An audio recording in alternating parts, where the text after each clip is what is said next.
Queridos profesores, queridos padres, queridos estudiantes, es un placer enriquecedor escuchar y compartir con ustedes hoy, esta mañana, reflexiones en torno a algo tan vital como la comunicación en la educación. Las palabras son mágicas, transforman la vida, crean la realidad, pero solo cuando cristalizan, cuando las expresamos, cobran esa capacidad de influir en la persona que nos escucha. Son como las mariposas cuando cobran vida. Las palabras, cuando cobran vida, hacen que las cosas existan. Somos lo que comunicamos y cuando comunicamos, somos.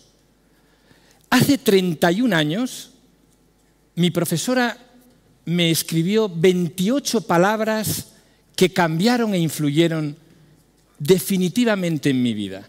Permítanme que se las lea.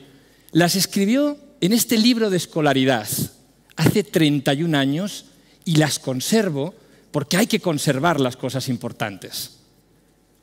Decía lo siguiente: reunido el Consejo Orientador de la Escuela del Mar, cree que el alumno al que se refiere el presente libro de escolaridad puede seguir estudios superiores de BUP. Es decir, yo había acabado EGB y un grupo de personas, de profesores, se habían reunido para llegar a una conclusión, y es que yo no solo estaba capacitado para seguir mis estudios de bachillerato, sino que además pensaban que podía ir a la universidad. Hoy los tiempos son diferentes, pero yo les aseguro que he leído estas palabras durante muchísimos momentos de mi vida.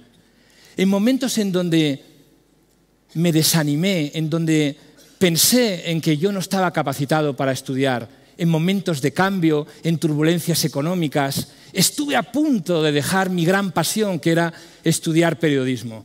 Pero estas palabras, junto con las de mi madre, con el apoyo y el aliento firme de mi madre, hicieron que yo fuera a la universidad.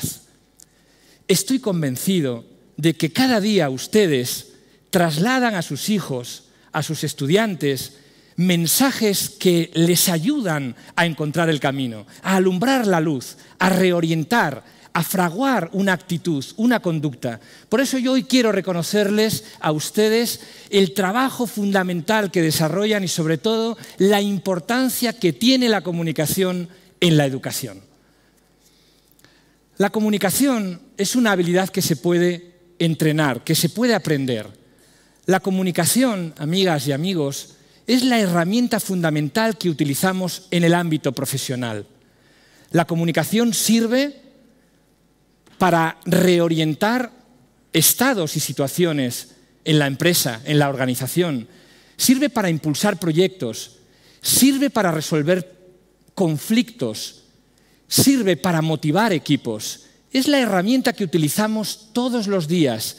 Sirve para denegar, para decir que no, para solicitar, para pedir. Sirve para vender. Sirve para gestionar nuestro día a día profesional. Y sin embargo, ¿por qué no le prestamos más importancia a entrenar la habilidad de comunicación en el ámbito educativo?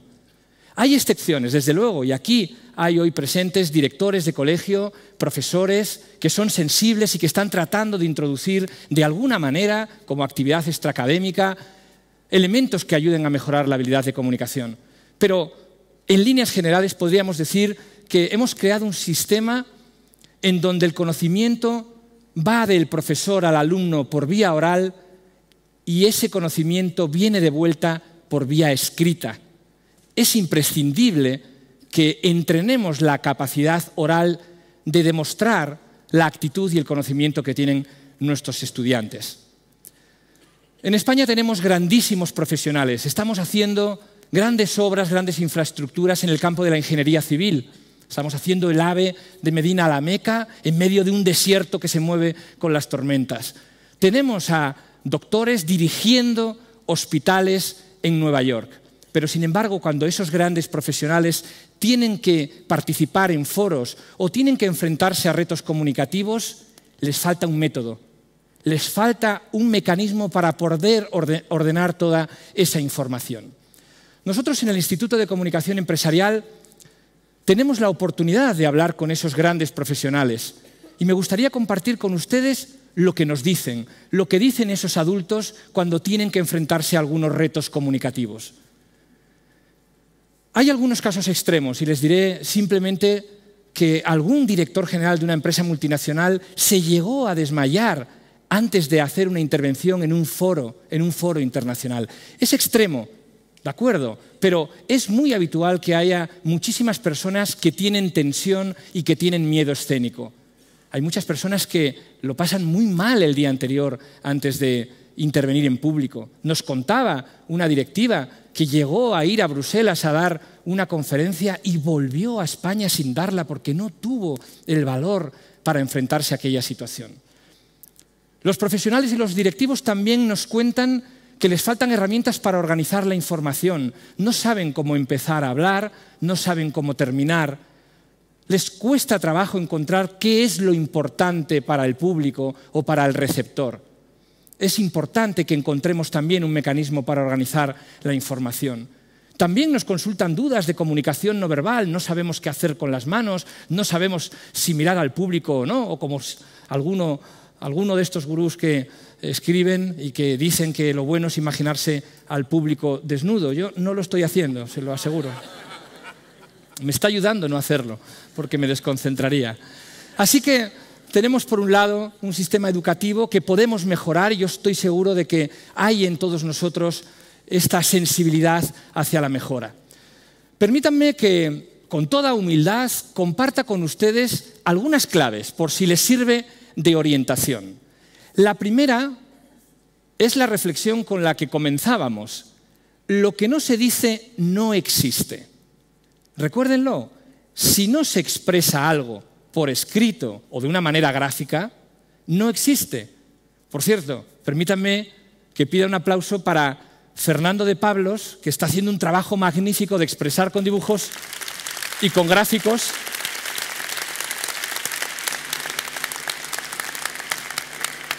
todo lo que estamos haciendo hoy.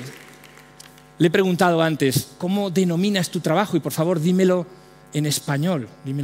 Dice, facilitador visual. Extraordinario, extraordinario trabajo. Así que todo lo que no digamos o lo que no dibujemos no existe. La segunda reflexión que me gustaría compartir es que la realidad de un receptor es la percepción de la realidad.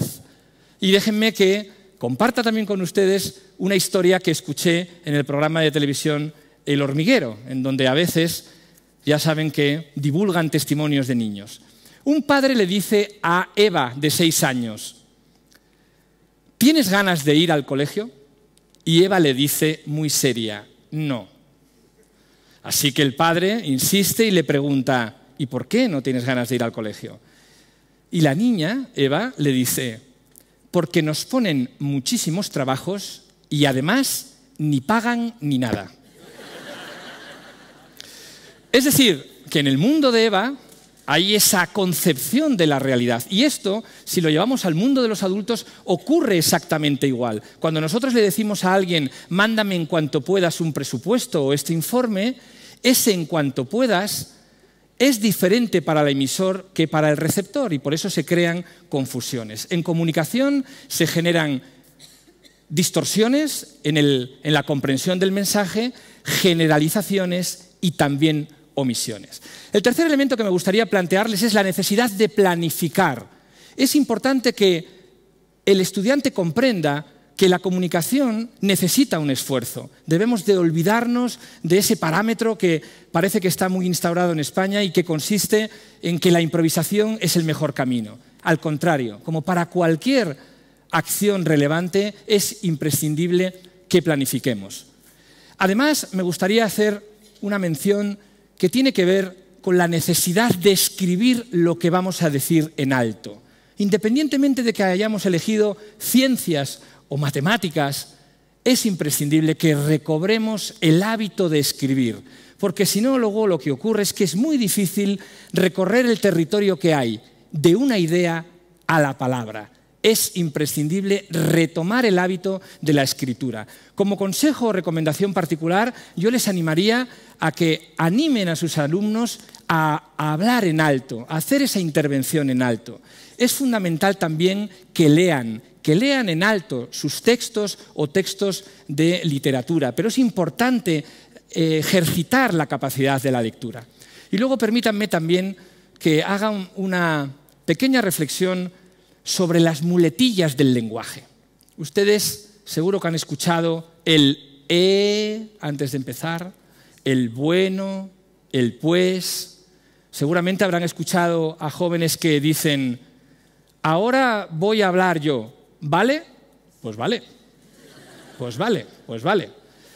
Permítanme que diga que esos son las muletillas piojos del lenguaje. Piojos que se pegan al lenguaje y hay que exterminar desde la infancia. Y un último apunte. Creo que se ha cometido una gran injusticia histórica cuando hemos contado la historia de Cristóbal Colón. Ustedes saben que durante 7 años trató de persuadir a los reyes católicos para que financiaran su viaje. Grandes reuniones en distintas ciudades, seguramente las recorrían a caballo o en burro. Bien, no nos consta en los libros de historia que para conseguir esa negociación utilizara el PowerPoint.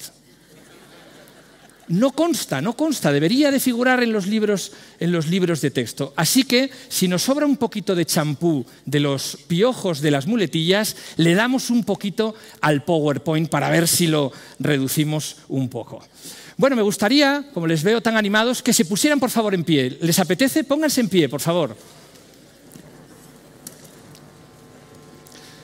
Me gustaría compartir con ustedes la experiencia de entrenar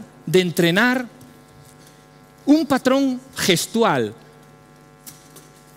El premio Príncipe de Asturias, Antonio Damasio, dice que las emociones se representan en el teatro del cuerpo. Es decir, que cuando tenemos tensión, tenemos vergüenza o una autoexigencia a la hora de hablar en público, eso se traslada a nuestro cuerpo y por eso recorremos a veces kilómetros cuando hablamos en público. Bien, a mí me gustaría, si les apetece, que compartamos un patrón gestual por si les sirve de ayuda para hablar en público.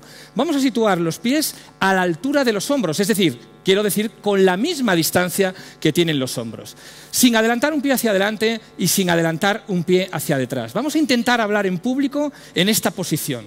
Yo no digo que no nos podamos mover, pero vamos a intentar movernos cuando queramos, no cuando quiere moverse nuestro cuerpo. Bien, vamos a situar las manos a la altura, ¿me aguantas, por favor? Vamos a situar las manos a la altura de la cintura, en la zona del ombligo. Para hacer este ejercicio es importante situar las manos en el ombligo de cada uno. Esto es importante, no en el ombligo del de al lado, en el ombligo de cada uno. Bien. Vamos a demostrarnos a nosotros mismos que podemos hacer una comunicación no verbal armónica. Vamos a mover el brazo derecho, ¿lo movemos, por favor? Lo movemos, imagínense que están hablando sin hablar en alto y hubiéramos hecho un gesto. Ahora vamos a mover el izquierdo, lo podemos mover perfectamente. Y ahora vuelven a la zona del centro, al ombligo. Lo digo porque hay veces que podemos tener la tentación de hablar con las manos en los bolsillos, a veces tenemos la tentación de hablar con las manos en la espalda o con los brazos cruzados. Esto es un patrón, es simplemente una sugerencia que a lo mejor les puede ayudar a expresarse. Lo importante es que sea armónico, que sea natural, un patrón que ustedes puedan adaptar. Bien, vamos a decir ahora, si les parece, algo, 3 palabras. Estas son las que le propongo. Comunicación, oportunidad y liderazgo. Hay 3 elementos que aportan la capacidad de persuadir para hablar en público. El contenido, la organización del contenido, la comunicación no verbal y la voz. El reto es que eso esté en sintonía. Si tenemos una comunicación no verbal armónica, estoy seguro de que reforzará el contenido de nuestra intervención junto con una voz solvente. Y eso es lo que vamos a ejercitar ahora. Les voy a pedir, por favor, que respiren por la boca para coger aire y que digamos todos juntos estas 3 palabras: comunicación, oportunidad y liderazgo. Si les parece, lo hago una vez para que logremos hacerlos todo conjuntos. Haríamos así, cuento a 3, 1, 2, 3 y hacemos comunicación, oportunidad, liderazgo, cada uno con sus gestos, pero la clave es que vuelva las manos al sitio. ¿De acuerdo? ¿Se animan? Vamos allá. 1, 2, 3. Muy bien, está muy bien. Vamos a intentar que nos oigan en Alcobendas. Para eso está la voz, para trasladar fuerza y energía. Vamos a hacerlo otra vez. 1, 2, 3. Respiramos. Esto ya es de aplauso. Vamos a aplaudir.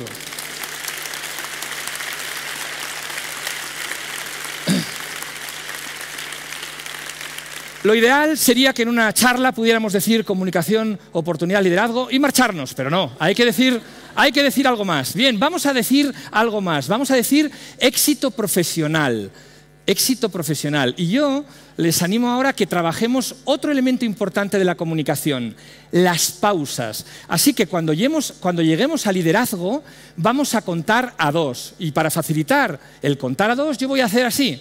2 palmadas, para que escuchemos el silencio. Es muy importante que asimilemos el silencio a la comunicación y que lo manejemos para generar una comunicación eficaz. A la de 3, recuerden, respiramos, comunicación, oportunidad, liderazgo, 2 palmadas, éxito profesional. Esto sí que empieza a ser un circo ahora, ¿eh? Vamos allá. 1, 2, 3. ¿Silencio? Señoras y señores, muchísimas gracias. Pueden sentarse, gracias. Decía Pedro Salinas, quiero sacar de ti tu mejor tú. Quiero sacar de ti tu mejor tú. Estoy convencido de que ustedes tienen esa vocación, esa sensibilidad de sacar lo mejor de cada uno de sus hijos y de cada uno de sus estudiantes. Ojalá la comunicación sea el vehículo para que podamos ver en esos estudiantes lo mejor de cada uno de ellos, lo extraordinarios que son, lo excepcionales que son y lo únicos que son. Muchísimas gracias.